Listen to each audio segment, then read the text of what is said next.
वीरगाथा के अपने सफर में आज एक ऐसे फौजी से आपको हम मिलवाने वाले हैं जिन्होंने कारगिल वॉर के दौरान हिंदुस्तान का सीना गर्व से चौड़ा किया और साथ ही साथ पाकिस्तान के उन फौजियों को दांत खट्टे करने पर उनको मजबूर किया।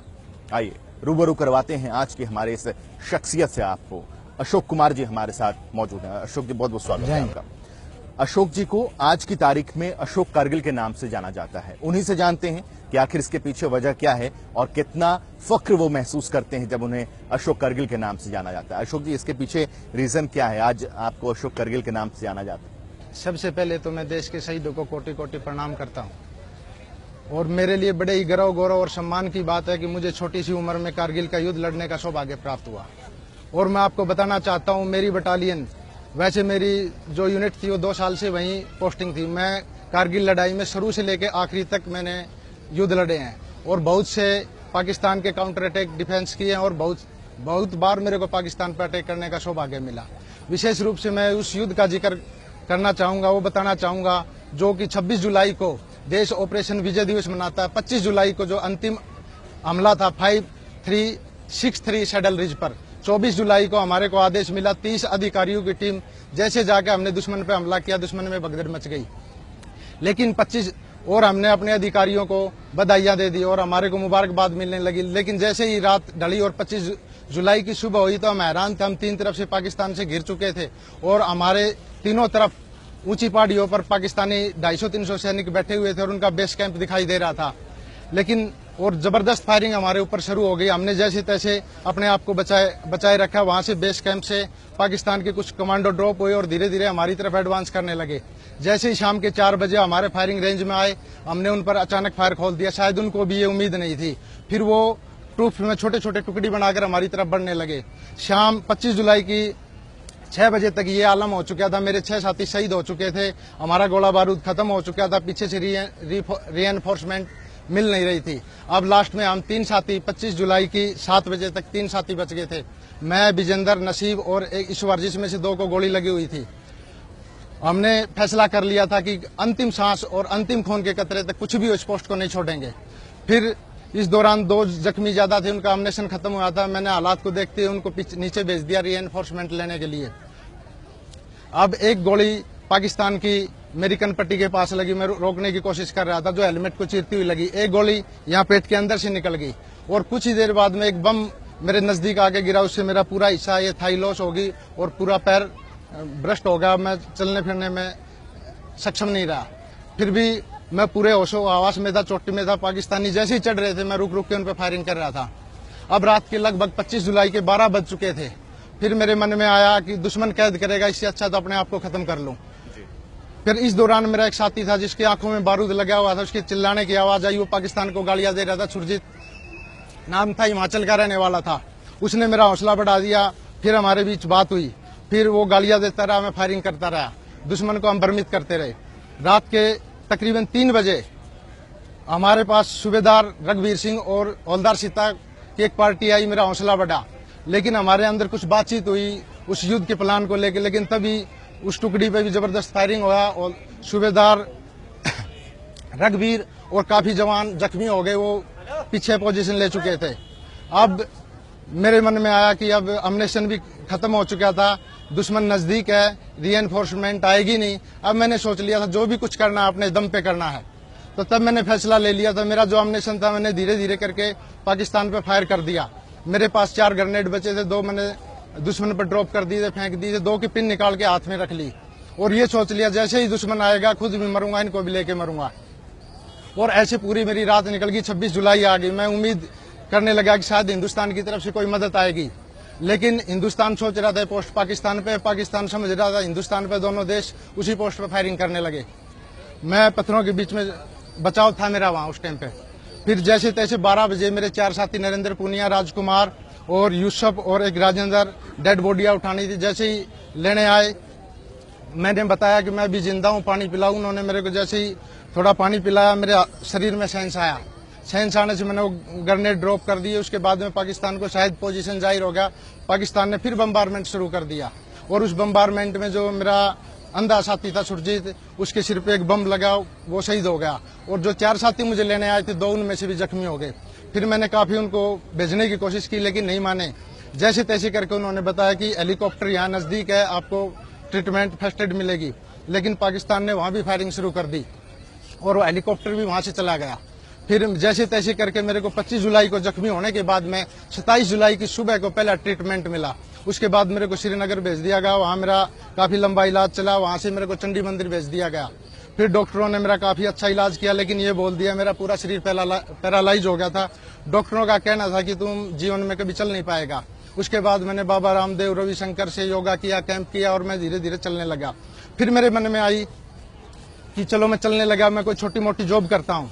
मैंने 3 जगह हरियाणा में इंटरव्यू दिया। हालांकि ऐसा नियम था पंजाब वगैरह में, जो भी मेरे जैसे सैनिक थे गवर्नमेंट ने उनको जॉब दिया, लेकिन हरियाणा के अंदर इतना करप्शन है, इतना भ्रष्टाचार है। 3 जगह मैंने टेस्ट क्लियर किया, लेकिन इंटरव्यू मेरे को हर बार निकाल दिया गया। फिर मुझे ध्यान आया कि मेरी जो पुश्तैनी भूमि है, मैं उसको देखता हूँ, खेती बाड़ी ही करता हूँ। लेकिन वहां देखा तो मेरी खेतीबाड़ी पे भी कब्जे हो चुके थे। मैं आपको बताना चाहता हूँ, मेरे पिताजी, चाचा ताऊ और मेरे 2 भाई चाचे ताऊ के सब भारतीय मतलब देश की सेवाओं में लगे होने की वजह से भूमाफियाओं ने उस जमीन पर कब्जा कर लिया था। फिर मैंने जो राष्ट्रपति महोदय को एप्लीकेशन लगाई कि मैं ऐसे ऐसे कारगिल का घायल सैनिक हूँ, तो मैंने वो इंसाफ के लिए एप्लीकेशन लगाई, तो मेरे ऊपर से उस दिन से मुसीबतों का पाट टूट पड़ा। उन लोगों ने मेरे पे झूठे मुकदमे बनवा दिए। पुलिस ने मेरे को जुलूस निकाला, झूठे मुकदमे बनाने की कोशिश करी, लेकिन वो साबित नहीं कर सकी तो छोड़ दिया गया। यहाँ तक कि हरियाणा रोडवेज में बस पास की फ्री सुविधा होते हुए भी मेरे को बसों से उतार दिया गया। आपने आज तक ये फिल्मों में देखा होगा, लेकिन मैंने रियल लाइफ में झेला है। ये एक ऐसी तस्वीर उभर कर सामने आ रही है कि वॉर के बाद एक फौजी को जो दर्जा हासिल होना चाहिए, जो सम्मान मिलना चाहिए, वो फिलहाल मिलता हुआ तो नजर नहीं आ रहा है। उस पर भी हम बातचीत करेंगे, लेकिन करगिल वॉर को थोड़ा सा और करीब से समझते हैं अशोक जी की जुबानी। अशोक जी, जैसा आपने इस बात का जिक्र किया कि एक लंबी लड़ाई आपने लड़ी और अकेले आप उस पोस्ट पर डटे रहे, उस समय जहन में क्या चल रहा था? क्या परिवार का कभी ख्याल, अपनों का ख्याल, या सिर्फ हिंदुस्तान और भारत माता का ख्याल? देखिए, उस समय मेरी उम्र 22 साल थी, युवा था, जोश था, और मेरे जहन में एक ही चीज थी, आखिरी सांस, आखिरी खून का कतरा। मुझे इस पोस्ट को रोकना है, दुश्मन को किसी तरह से कामयाब नहीं होने देना, और मैं उसी लक्ष्य से। हाँ, ये अलग है, अगर जब आदमी जख्मी होता है उसको अपने बचपन से लेकर सब कुछ याद आ जाती है। उस समय मेरे दिमाग में एक ही था जो मेरे को अफसोस था, मेरे को यही अफसोस था कि मैं शायद इतना सौभाग्यशाली नहीं रहूं, मेरी डेड बॉडी भी घर नहीं पहुंचेगी, मेरे को शायद ये कैद कर लेंगे। इस टाइम पे ये चीजें मेरे जरूर जहन में चल रही थी, लेकिन मैंने निश्चय कर लिया था, कुछ भी हो, आखिरी कतरा, आखिरी सांस तक मैं जब तक जीवित रहूंगा इनको चढ़ने नहीं दूंगा। जो सोच एक थी कि 4 ग्रेनेड आपके पास हैं, 4 में से 2 आपने दुश्मनों पे फेंक दिए, 2 आपने हाथ में रखा, ये क्या सोच थी कि उनके हाथ नहीं लगना?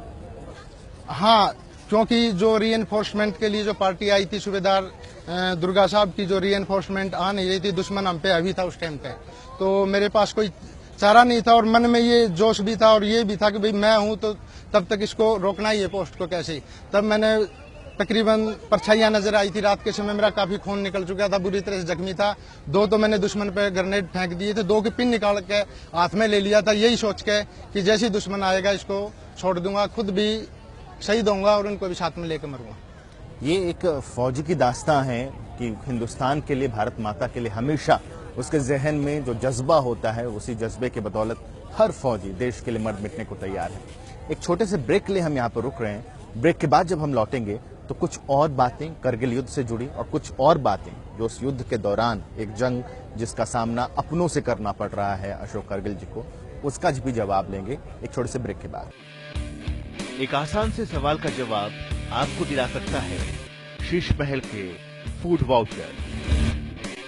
हमारा आज का सवाल है, ओलंपिक जा रहा कौन सा खिलाड़ी डोप टेस्ट में फेल हुआ है? Option A Inderjeet Singh, option B Narsingh Yadav, option C Yogeshwar Dutt, option D Sardar Singh. अगर आपका जवाब ए है तो टाइप करें जनता स्पेस ए। आपका जवाब अगर बी है तो टाइप करें जनता स्पेस बी। आपका जवाब अगर सी है तो टाइप करें जनता स्पेस सी। आपका जवाब अगर डी है तो टाइप करें जनता स्पेस डी और हमें भेज दें 5888 पर।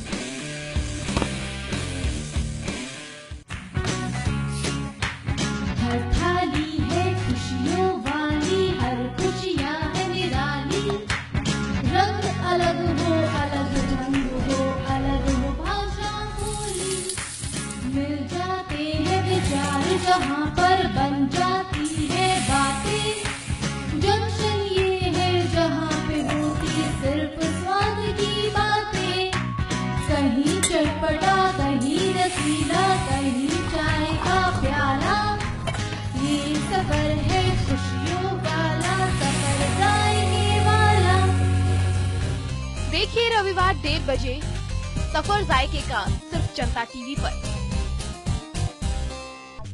जनता टीवी अब उपलब्ध है वीडियोकॉन D2H के चैनल नंबर 783 पर, फास्टवे पंजाब के चैनल नंबर 207 पर, फास्टवे हरियाणा के चैनल नंबर 203 पर, डैन डिजिटल के चैनल नंबर 349 पर और सिटी डिजिटल के चैनल नंबर 326 पर।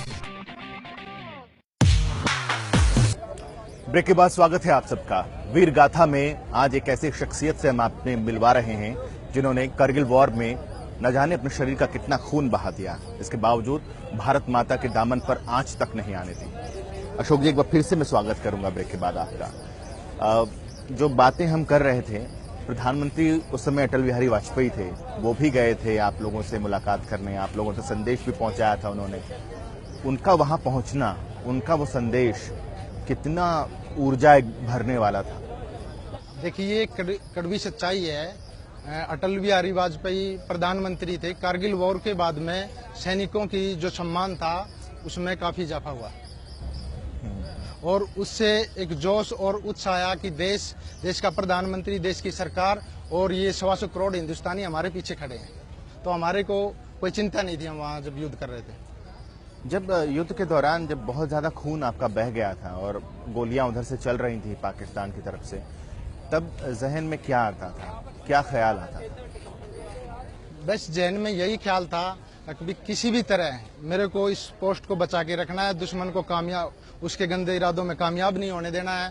और मैं इसी सोच के साथ रुक रुक के फायरिंग करता रहा, दुश्मन को भ्रमित करता रहा और उसमें मैं मानता हूं कि मैं कामयाब रहा। बीच में कभी ये ऐसा भी ख्याल आया कि अब नहीं हो पाएगा? और हाँ, बीच में जिस टाइम मेरा काफी ब्लड बह चुका था और अम्नेशन मेरा लगभग खत्म हो चुका था, तब मेरे को ये लगा कि दुश्मन अभी मुझे कैद करेगा, उससे अच्छा मैं अपने आप को खत्म कर लूं। एक बार मैंने अपने आप को खत्म करने की कोशिश की थी तो तब पत्थर गिरने लगे थे और दोबारा तब मैंने कोशिश की 2-3 बार ऐसा हुआ। तब वो मैंने बताया था, मेरा जो साथी था जिसकी आंखों में बारूद लगा था, सुरजीत, उसके चिल्लाने की आवाज आई तो मेरा हौसला बढ़ गया और मैं दुश्मन पे और ज्यादा उत्साह के साथ फायरिंग करने लगा। एक सवाल जो अशोक जी मैं आपसे जानना चाह रहा था कि जब ऑपरेशन विजय खत्म हुआ, जीत हासिल हुई, फतह किया हमने, हमारी ही जो चोटी थी टाइगर हिल्स उसको वापस से हासिल किया हमने, उसके बाद जब आप घर लौटे, परिवार वालों का रिएक्शन कैसा था, गांव वालों का रिएक्शन कैसा था? जैसे ही मैं सेना से उपचार करा के अपने गांव में पहुंचा, पूरा गांव, पूरा परिवार स्वागत के लिए खड़ा था। मेरा काफी स्वागत किया, प्रशासन के लोग भी आए। उस समय मुझे ये लगा कि पूरा हिंदुस्तान हमारे पीछे खड़ा। मैंने अपने आप को अपाहिज महसूस नहीं किया। आप एक ऐसे परिवार से आते हैं, ऐसी फैमिली से आप आते हैं जहां पर एक देशभक्ति की मिसाल दिया जाता है। आपके परिवार में कई ऐसे लोग हैं जिन्होंने फौज को ज्वाइन किया, देश के लिए शहादत दी, और क्या ये देशभक्ति का जज्बा शुरुआती दौर से था?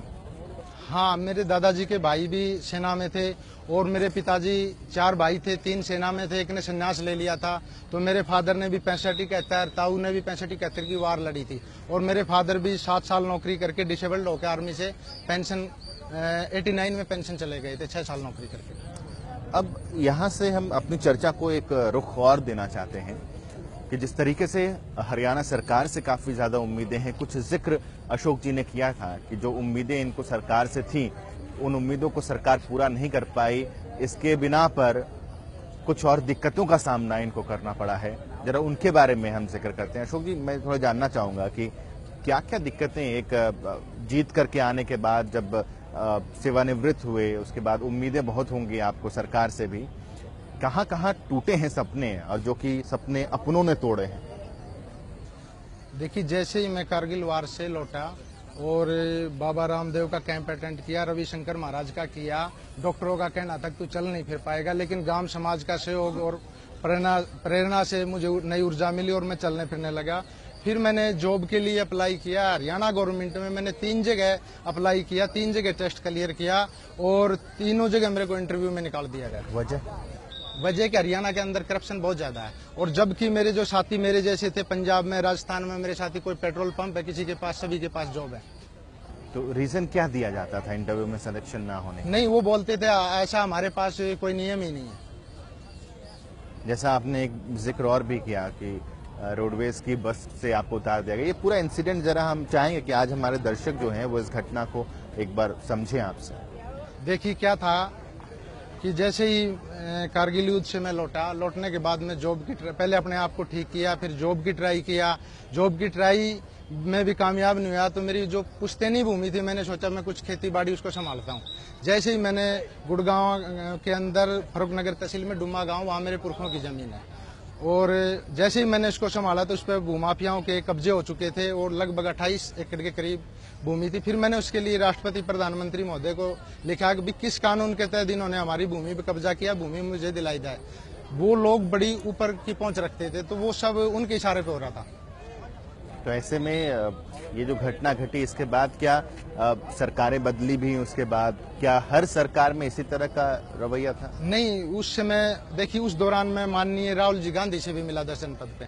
मेरे को आश्वासन तो मिले, मेरे पास BK हरिप्रसाद जी का भी पत्र आया, मुख्यमंत्री हरियाणा के भूपेंद्र सिंह हुड्डा का भी पत्र आया, सिर्फ आश्वासन मिले लेकिन इंसाफ नहीं मिला, और उसके इंसाफ की बजाय मुझे यातनाएं ज्यादा मिली। ये कहा जाता है वाकई कि इंसाफ का दम तब से ही घुटना शुरू हो जाता है जब आश्वासनों का दौर शुरू हो जाता है। यानी आश्वासन मिल रहा है तो उम्मीद कम है कि इंसाफ मिल पाएगा। लेकिन अब मौजूदा जो सरकार है, उस मौजूदा सरकार से कुछ बातचीत हुई आपकी? उनको भी बने हुए 2 साल होगा। नहीं, मैंने कोई सरकार से पत्र व्यवहार नहीं किया। मैं सिर्फ, क्योंकि मैंने पत्र व्यवहार काफी कर लिया, सरकार बदली है, मेरे को लगता है देश का सिस्टम वही है। जैसे मैं हरियाणा की बात करता हूँ, 70% जो मंत्री MP MLA हैं वो कांग्रेस के ही है। बहुत मायूस होते हैं, मनोबल एक टूटता है जब एक फौजी के नाते इतनी इज्जत, इतना सम्मान मिलता है, इसके बावजूद जब लौटते हैं तो फिर अपनों के हाथों से जो एक शिकार होना पड़ता है, राजनीति का शिकार होना पड़ता है, एक मनोबल टूटता है। देखिए, फौजी आदमी बहुत बोल्ड होता है, लेकिन जब इस तरह के घटनाक्रम होते हैं, क्योंकि हम बॉर्डर पे तो दुश्मन को पहचान सकते हैं, दुश्मन की हमारे को पहचाना, लेकिन यहाँ ये पता नहीं कि हमारे कहाँ से तकलीफ मिलेगी, अपने कहाँ कब क्या कर दें। जो बस वाली घटना थी वो कहाँ से कहाँ आप जा रहे थे जो ये घटना घटी थी? मैं यहाँ दिल्ली के लिए आ रहा था, तो मेरे को जो कनेक्टर था उसने रोक दिया। उन्होंने ऐसे पास बहुत लेके घूमते, ये मानने नहीं, जबकि हरियाणा गवर्नमेंट ने हमारे को पास इशू किया था। फिर मैंने रोडवेज के प्रबंधक को उसकी शिकायत की। शिकायत करने के बाद में उन्होंने मेरे को लिखित आश्वासन दिया कि भविष्य में आपके साथ ऐसी घटना नहीं होगी। उसके बावजूद भी मेरे को एक बार मेरे को तारीख तो याद नहीं है, मेरे को बस से उतार दिया, मेरे 2 साथी और थे, और मेरे को बीच रास्ते उतार दिया, और बारिश हो रही थी। फिर मैंने मीडिया में जाके सारी बात बताई, ये मुद्दा मीडिया में उठा था, और मैंने मुख्यमंत्री महोदय को बताया था मीडिया के माध्यम से कि आप एक स्वतंत्रता सेनानी के स्वयं पुत्र हैं, और जब हमारे सैनिकों के साथ ऐसा हो रहा है तो क्या फायदा। तो उस पर एक्शन हुआ था। और इससे पहले एक बार पुलिस मेरे घर गई, क्योंकि ऊपर से दबाव था, मेरे को 7-8 वो ASI वगैरह थे, ऐसे ही मेरे को झूठे केस में घर से उठा लिया। उठाने के बाद में मेरा एक बाइक था, जो छोटा भाई रेलवे में है, उसको दिल्ली अप डाउन करता है, तो उस बाइक को उन्होंने बोला कि वारदात में है, वारदात में था। मैंने स्टैंड वाले से पूछा जहाँ खड़ा था, नहीं भाई साहब ये बाइक कल यहीं था। मैंने पुलिस को बोला कि होगी आपकी तसल्ली। उसके बाद में भी उन्होंने क्या किया, रिक्शा मंगाई, बाइक को रखा, मेरे को रिक्शा में बैठाया, और आगे सायरन बजा के पूरे शहर से मेरा जुलूस निकाला। फिर मैंने बोला कि आप मेरे को मुजरिम साबित कर देना, छोड़ना मत। तो फिर वो बोले हम क्या करें, ऊपर से दबाओ। तब उन्होंने फिर बाद में, उनके पास कोई सबूत नहीं था, मेरे को छोड़ दिया गया। कुछ उम्मीद है आपको कि हालात बदलेंगे, स्थिति बदलेगी, चीजें सुधरेंगी? देखिए, आज जो देश के प्रधानमंत्री महोदय हैं उनसे बड़ी उम्मीदें, हरियाणा के मुख्यमंत्री हैं वो भी काफी ईमानदार, उम्मीदें हैं, लेकिन सिस्टम के अंदर इतना करप्शन है कि समय लगेगा बहुत ज्यादा, मैं तो ये मानता हूँ। बिल्कुल वक्त लगेगा चीजों को सुधरने में, लेकिन एक फौजी कभी हार नहीं मानता, और अशोक जी भी कभी हार नहीं मानेंगे, इतना हमें उम्मीद है। तो एक फौजी की कहानी से आज हमने आपको रूबरू कराया कि किस तरीके से करगिल वॉर को जीतने के बाद, ऑपरेशन विजय में सफलता हासिल करने के बाद जब अपनों से सामना होता है तो वहां चोट खानी पड़ती है। हम चाहेंगे कि स्थिति बदले और जल्द से जल्द बदले। बहुत बहुत शुक्रिया अशोक जी, आप आए, हमसे बातचीत की और ऑपरेशन विजय की पूरी कहानी रिवील की हमने कि किस तरीके से ऑपरेशन विजय को अंजाम दिया गया। इस पेशकश में और भी बहुत कुछ है, आप बने रहिए जनता टीवी के साथ।